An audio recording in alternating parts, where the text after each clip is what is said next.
ઓમ નમઃ શિવાય શ્રાદ્ધ ભાગ ઋતુધ્વજ પાર્ટ 1।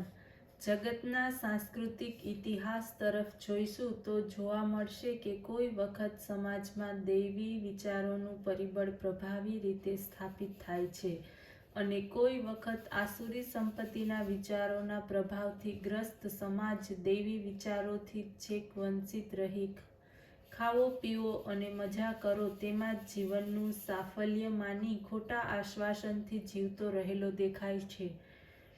એવે સમયે જીવન તરફ વિશિષ્ટ ગંભીર દ્રષ્ટિથી જોવાવાળો અલ્પ સંખ્યામાં રહેલો છતાં દુર્દમય નિષ્ઠાવાળો વિચારક વર્ગ અસ્તવ્યસ્ત થઈ વૈચારિક મંથનમાંથી દૈવી વિચારોની સમાજમાં પુનઃ સ્થાપના કરવા માટેના ઉપાયો શોધવા રાત દિવસ મથતો હોય છે।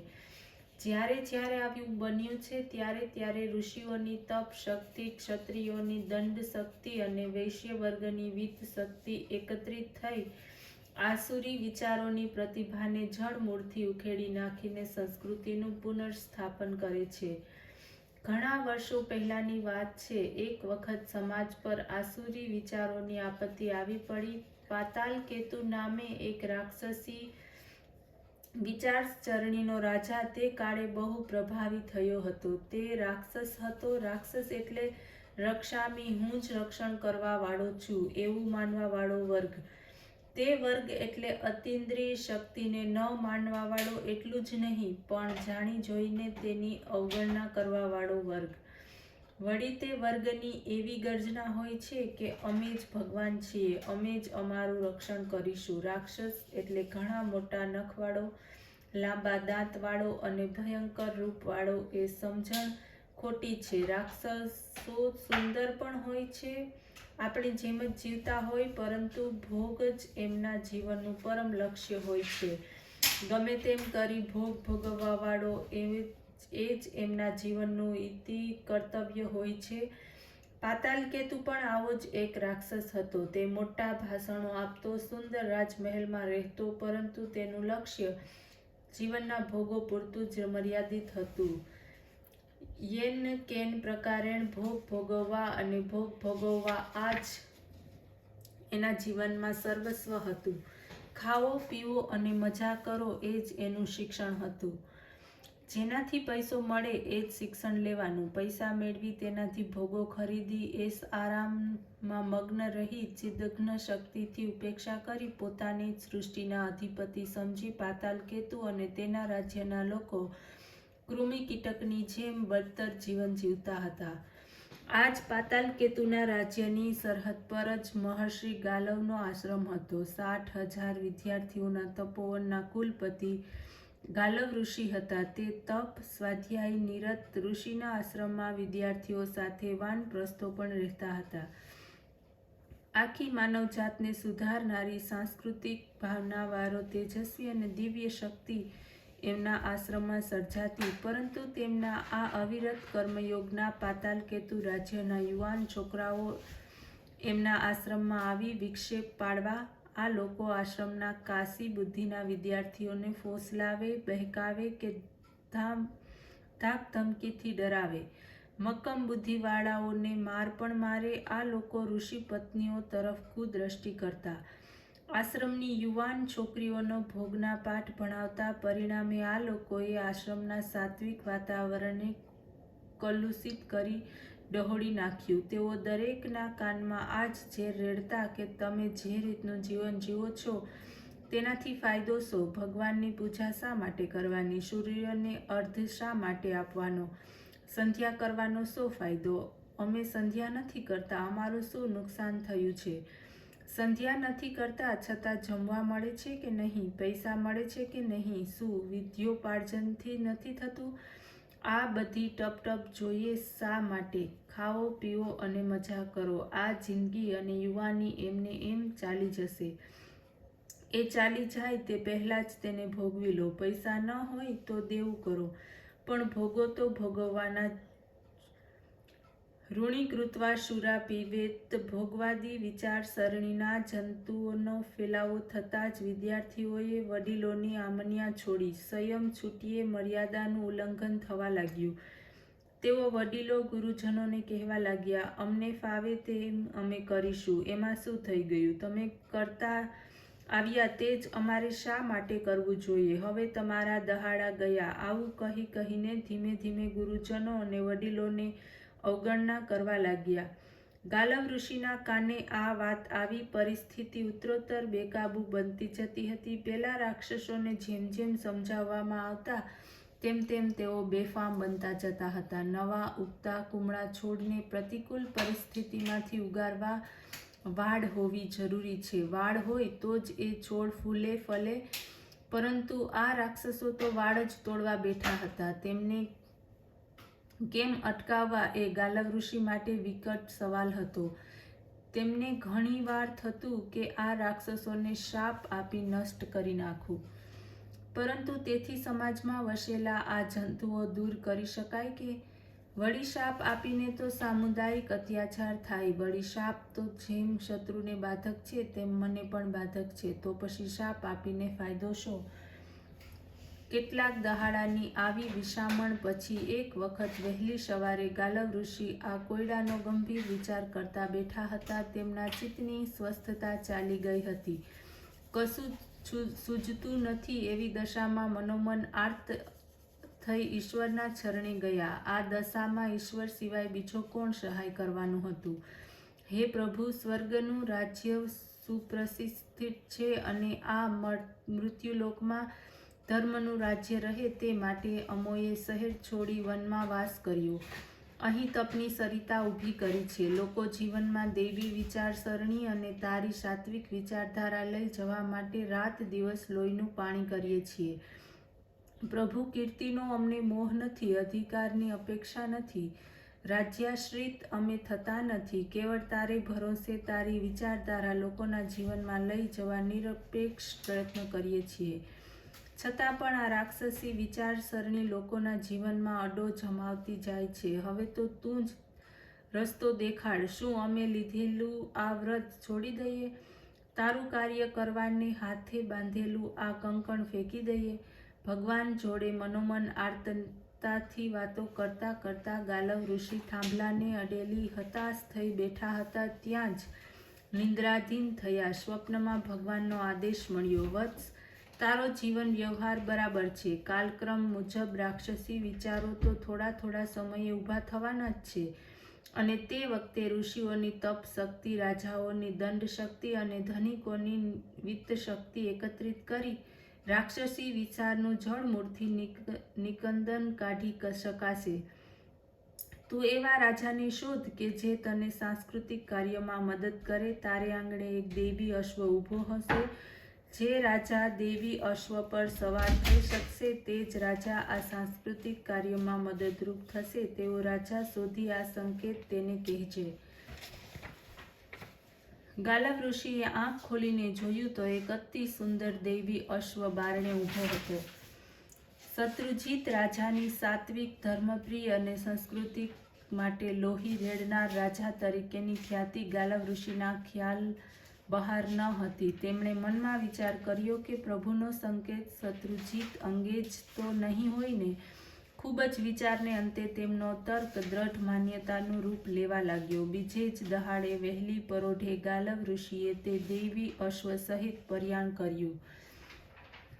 માર્ગમાં એક નદી પ્રશાંત પ્રવાહે ઋષિનું ચિત્ત આકર્ષાયું. તેમણે તે નદીમાં સૂર્યને અર્ધ્ય આપવા પ્રવેશ કર્યો. તેટલામાં ભગવાન સહસ્ત્રશ્મી સૂર્યનારાયણ પણ આકાશને સોનેરી કિરણોથી આચ્છાદિત કરતા પૂર્વ દિશામાં ઉદય પામવા લાગ્યા. ઋષિએ ભાવપૂર્ણ હૃદયથી ઉષાસુક્ત ગાઈને તેમનું અર્ધ્ય પ્રદાનથી અભિવાદન કર્યું. નદી તટ પર વીજળીને ચપળતાથી થનગનતો દૈવી અશ્વ સૌ કોઈનું ધ્યાન ખેંચતો હતો. દરેકના મનમાં કુતૂહલ હતું કે આ ઋષિ પાસે આવો અદ્ભુત અશ્વ ક્યાંથી? એકા જ રાજ દરબારમાં શોભે તેવું આ પ્રાણી આ બ્રાહ્મણે શા માટે રાખ્યું હશે? આ બ્રાહ્મણ કોણ છે? અર્ધ્ય પ્રદાન પૂરું થયા પછી મહર્ષિ ગાલવે શત્રુજીત રાજાના રાજ્ય પ્રતિ પ્રયાણ કર્યું. પોતે આગળ ચાલતા હતા અને દૈવી અશ્વ પોતાની અનોખી ચાલે પાછળ ચાલતો આવતો હતો. આવતા લોકોને થતું કે આ બ્રાહ્મણ મૂર્ખ લાગે છે. બેસવા માટે આટલો સુંદર અશ્વ છે, છતાં તે પગપાળો ચાલે છે. લોકોને ક્યાં ખબર હતી કે ગાલવ ઋષિ તત્વનિષ્ઠ હતા અને મહદ અંશે તત્વનિષ્ઠ લોકોને સમજાવવાની જનસમૂહને અક્કલ ન હોવાથી તેમને લોકો મૂર્ખ ગણે છે.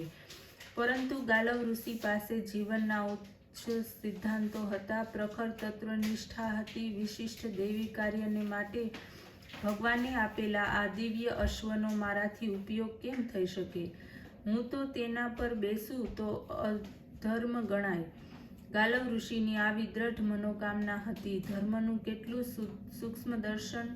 ચાલતા ચાલતા ગાલવ ઋષિ શત્રુજીત રાજાના દરબારમાં આવી પહોંચ્યા. શત્રુજીતને ખબર પડી કે મહર્ષિ ગાલવ તત્કાલીન સમાજમાંની એક મહાન શક્તિ હતી. તેણે તેમનું ખૂબ જ ભાવભીનું સ્વાગત કર્યું, તેમનું પાદાર્ધ્ય કર્યું, યોગ પૂજા કરીને કુશળ પૂછ્યા. તમારું આ કાયિક, વાચિક અને માનસિક તપ જોઈને ઇન્દ્રને પણ ડર લાગતો હશે.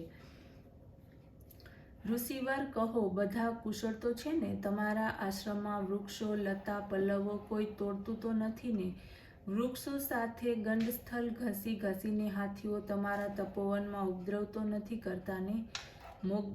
મોગલાઓને કોઈ તકલીફ તો નથી આપતું ને? તમારા તપથી, તમારી ચરણરજથી પવિત્ર થયેલી એ તપોભૂમિના પવિત્ર જલને કોઈ ડહોળી નાખતું નથી ને? કોઈ ઉન્મત્ત બનીને ત્યાંની સ્વસ્થતા અને સ્વર્ગીય શાંતિનો ભોગ કરી કલહ નિર્માણ નથી કરતું ને? ઋષિ પત્ની, ઋષિગણ અને શિષ્યો બધા કુશળ તો છે ને? ઋષિએ જવાબ આપ્યો, રાજા, સંસ્કૃતિનું કાર્ય કરવામાં મુશ્કેલીઓ તે જરૂર નડવાની જ. અસંસ્કૃત જીવન જીવવામાં કંઈ જ અગવડ નથી. તેથી નૈસર્ગિક રીતે લોકોને એવું જ જીવન ગમે છે. તમે મોડા ઉઠો એમ લોકોને કહેવું નથી પડતું, પરંતુ વહેલા ઉઠો એમ સમજાવવું પડે છે. ભગવાને નમસ્કાર કર્યા વગર જમવાનું શિક્ષણ નથી આપવું પડતું, પણ ભગવાનને નમસ્કાર કરીને જમવું જોઈએ એમ સમજાવવું પડે. પરંતુ આજે આ અસાંસ્કૃતિક, જડવાદી, રાક્ષસી વિચારસરણીનો ઘેર ઘેર પ્રસાર થઈ રહ્યો છે. અમારી સરહદ પર પાતાલ કેતુનું રાજ્ય છે, પરંતુ તે રાક્ષસ છે. તેના રાજ્યમાં ભગવાનનું નામ નથી, વેદોની કલ્પના નથી, પૂર્વજોનું સ્મરણ નથી. રાજા, આ રાક્ષસી વિચારસરણીનું લોકોને લક્ષ્ય બે વાત પર હોય છે, એક રોટલો અને બીજો ઓટલો. કૂતરાને પણ આનાથી વધુ બીજું શું જોઈએ? ખાવા રોટલો અને સૂવા ઓટલો. આ બે વિચારોને આજે માણસને પશુ જ બનાવી દીધો છે. હજારો વર્ષથી ઋષિમુનિઓએ પોતાનું લોહી રેડીને જે સાંસ્કૃતિક પરંપરા ઊભી કરી છે તેને આ રાક્ષસો ઉન્મત્ત થઈને તોડી ફોડી નાખે છે, ઉખેડી નાખે છે.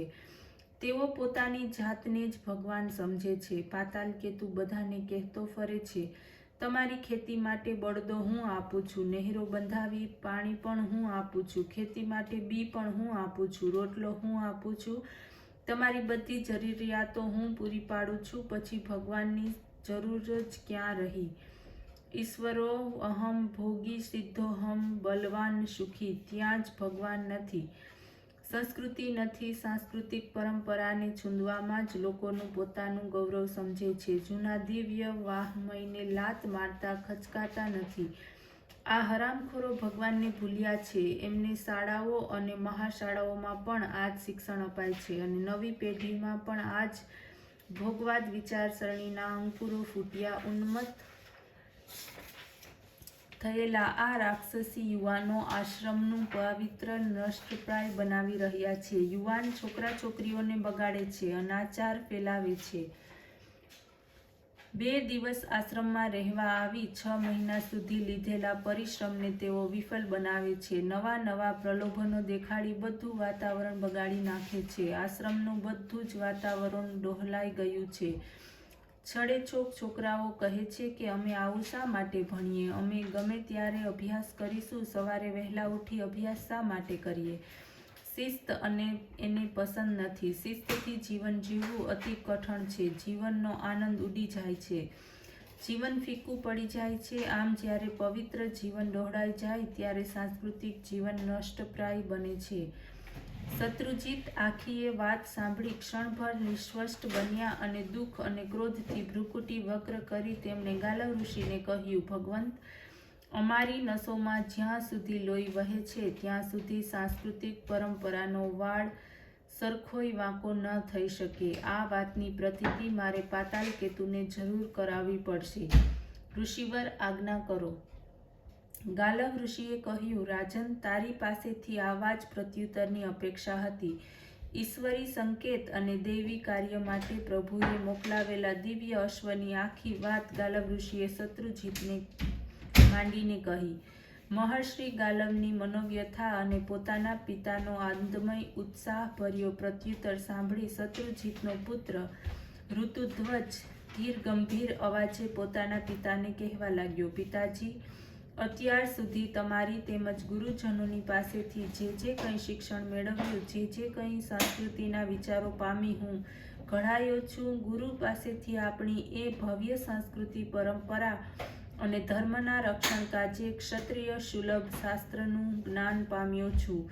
એ બધી વાતો જીવનમાં સાર્થક કરવાનો જાણે આજે જ સમય આવી ગયો છે તેવું થયા કરે છે.